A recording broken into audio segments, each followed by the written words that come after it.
Ito oh, bastos to, ito. Nag-comment ako, fake account, tinanggal niya, tapos block pa ako.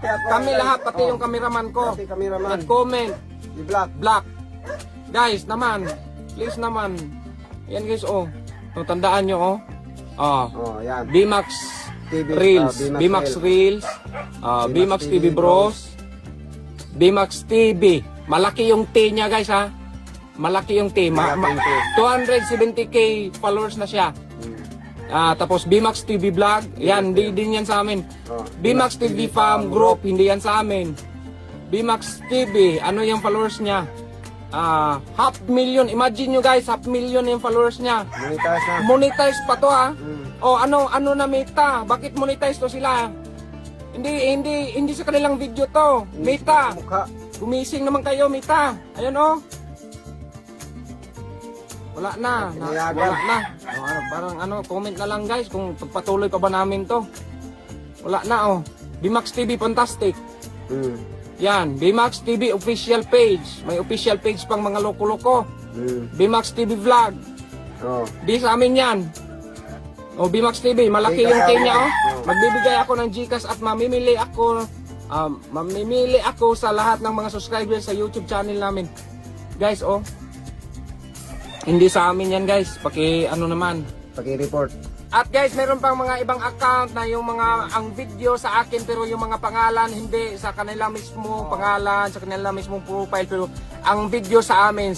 Buti sana kung lang, yung reaction video lang ginagawa nyo tapos may kumpleto kayo sa mga description kung sinong may-ari nito. Yan, okay yan. Pero kapag wala guys, kapag hindi kumpleto yung mga description kung sinong may-ari, paki-mention ako guys, paki-report ang video guys, pati sa YouTube merong mga nag-reaction video sa akin kung kumpleto naman, okay naman yung guys, wala namang problema.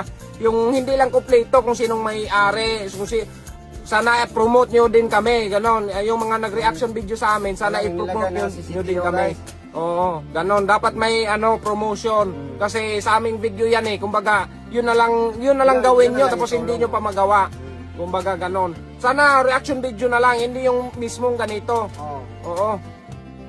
Ito ay paalam ko sa YouTube pala, marami na tayong mga natanggal na account.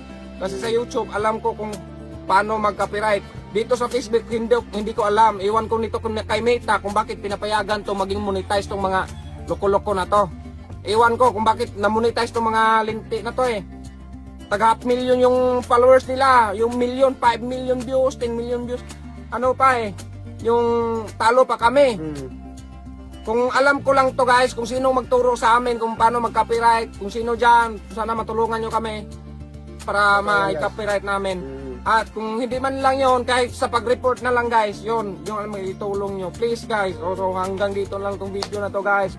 Maraming salamat sa inyong suporta, paki-comment na lang kung ituloy pa ba namin yung mga nasimula namin. So yun guys, maraming salamat. So